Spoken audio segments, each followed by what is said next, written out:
अब बात करते हैं हेलोजिनेशन इन बेंजीन। ठीक है, अब हेलोजिन के तो काफ़ी मेंबर हैं, क्लोरीन है, ब्रोमीन है, आयोडीन है, फ्लोरीन है। ठीक है, तो हम अब जो भी मैकेनिज्म यानी कि जो एलिमेंट रिप्लेस हो रहा होगा उसी के हिसाब से उसका नाम दे देंगे। अगर क्लोरीन रिप्लेस कर रहा होगा तो क्लोरोनेशन, अगर ब्रोमीन रिप्लेस कर रहा होगा तो ब्रोमिनेशन हो जाएगा। ठीक है, एंड सो ऑन। ठीक है, एक सवाल लिख लीजिएगा कि right mechanism of chlorination in benzene, क्योंकि हम क्लोरोनेशन को बेंजीन में हेलोजिनेशन की एग्जाम्पल के तौर पर लेंगे। ठीक है, तो सबसे पहले आप क्या करेंगे, अगर जैसे फॉर एग्जांपल क्लोरोनेशन आप कर रहे हैं तो पहले उसकी डेफिनेशन लिखेंगे और फिर देन उसका मैकेनिज्म। सवाल जब इस तरीके से आता है कि right mechanism of chlorination in benzene, तो पहले आप यानी कि बताएंगे क्लोरोनेशन क्या होती है, फिर उसका मैकेनिज्म लिखेंगे। तो एक्सप्लेनेशन ऑफ मैकेनिज्म जो है वो 2 मार्क्स की होगी और 2 ही मार्क्स का आपने मैकेनिज्म थ्रू इक्वेशन दिखाना होगा। ठीक है, सो अब हमने क्लोरोनेशन की यहाँ पे इसको एक्सप्लेन कर दिया कि the replacement of hydrogen atom with chlorine in benzene is called chlorination. ठीक है, बेंजीन रिंग में से हाइड्रोजन एटम की क्लोरीन एटम से तब्दीली को हम क्या कहते हैं, क्लोरोनेशन कहते हैं। This process takes place in the presence of Lewis acid catalyst which provide electrophile for chlorination. ये जो अमल है वो लुईस एसिड, ये FeCl3 क्या है, ये लुईस एसिड है और ये एज ए कैटलिस्ट इस रिएक्शन में इस्तेमाल होगा, यानी in the end of the reaction ये रिकवर हो जाएगा। ठीक है, लेकिन यही क्या है, इलेक्ट्रोफाइल प्रोवाइड करने का सोर्स भी है। ठीक है, बेंजीन क्लोरीन के साथ रिएक्शन कर कर in the presence of Lewis acid catalyst chlorobenzene बनाता है और यही प्रोसेस क्या कहला रहा है, हमारा क्लोरोनेशन। अब हमने इसका मैकेनिज्म देखना है। जब बात मैकेनिज्म की हो रही होती है तो वहाँ हम फ्लो ऑफ इलेक्ट्रॉन दिखा रहे होते हैं कि इलेक्ट्रॉन कहाँ से कहाँ मूव कर रहे हैं। अच्छा, आगे बढ़ने से पहले कुछ बातें यहाँ पे बता दूँ कि आमतौर पर जब हम हेलोजिनेशन की बात कर रहे होते हैं वहाँ पर, तो या तो क्लोरोनेशन की बात कर रहे होते हैं या ब्रोमिनेशन की बात कर रहे होते हैं। अगर कि क्लोरोनेशन की बात करें तो क्लोरीन के साथ रिएक्शन दिखा देंगे, अगर ब्रोमिनेशन की बात करिए तो ब्रोमीन के साथ रिएक्शन दिखा देंगे। आयोडीन भी यानी कि रिएक्शन कर सकता है, लेकिन आयोडीन चूँकि सॉलिड फॉर्म के अंदर पाया जाता है इसलिए बहुत स्लो रिएक्ट करता है विद बेंजीन और उसकी यील्ड भी बहुत कम आती है, यानी बहुत कम मिकदार में हमें आयोडोबेंजीन जो है वो मिलती है।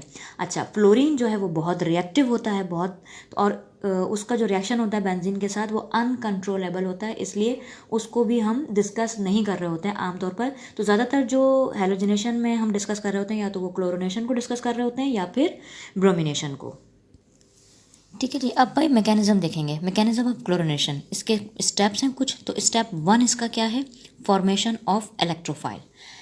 अब कैसे कि लुईस एसिड जो है वो क्लोरीन के साथ रिएक्शन करता है और FeCl4 और ये क्लोरीन आयन बन जाता है, यानी कि पॉजिटिव क्लोरीन आयन, और यही हमारा इलेक्ट्रोफाइल है। अब ये बनता कैसे, इसको मैं आपको बताती हूँ।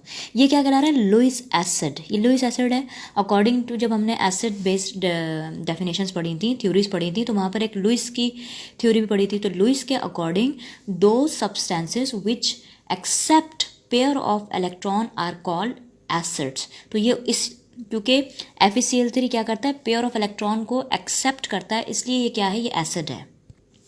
मैं इसको दिखा भी देती हूँ ये कैसे, ये देखें, इसका स्ट्रक्चर बना देती हूँ। इसको मैकेनिज्म में दिखाने की आपको ज़रूरत नहीं है, ये इसको आप ऐसे ही कहीं नोट कर लीजिएगा ताकि आपको जहन में रहे कि ये लुईस एसिड क्यों है और ये कैसे इलेक्ट्रोफाइल को जेनरेट कर रहा है। ठीक है, ये इसका स्ट्रक्चर है। ठीक है, ये मैंने इसका स्ट्रक्चर बना दिया। अब आप देखें तो यहाँ पर इसके पास, इस आयरन के पास अभी भी 3 पेयर्स ऑफ इलेक्ट्रॉन है। 3 पेयर्स ऑफ इलेक्ट्रॉन का मतलब है 6 इलेक्ट्रॉन्स हैं इसके आउटर मोस्ट शेल में। अभी भी इसका ऑक्टेट कंप्लीट नहीं हो रहा है, तो ये डेफिशिएंट ऑफ इलेक्ट्रॉन है। जब इसको क्लोरीन मॉलिक्यूल के साथ रिएक्शन करने का मौका मिलता है तो chlorine as a electron pair donor के तौर पर के साथ रिएक्शन करता है और ये वाला क्लोरीन पूरा का पूरा ये इलेक्ट्रॉन पेयर लेकर यहाँ शिफ्ट हो जाता है। ठीक है, तो यहाँ जो इनके दरमियान में बॉन्ड बन रहा होता है वो कौन सा बन रहा होता है, कोऑर्डिनेट कोवलेंट बॉन्ड। तो ये इसलिए FeCl। ठीक है, अब ये वाला ये पूरा पेयर लेके आ रहा है यहाँ पर Cl के साथ, इसलिए इसके ऊपर क्या आ जाएगा, नेगेटिव चार्ज, क्योंकि पूरा पेयर जो है वो कौन लेके आ रहा है, क्लोरीन लेके आ रहा है। ठीक है, अब इसका ऑक्टेट तो कंप्लीट हो गया लेकिन इसके ऊपर नेगेटिव चार्ज आता है क्योंकि इस पेयर को बनाने में सारा का सारा कंट्रीब्यूट इस क्लोरीन का है, ठीक है।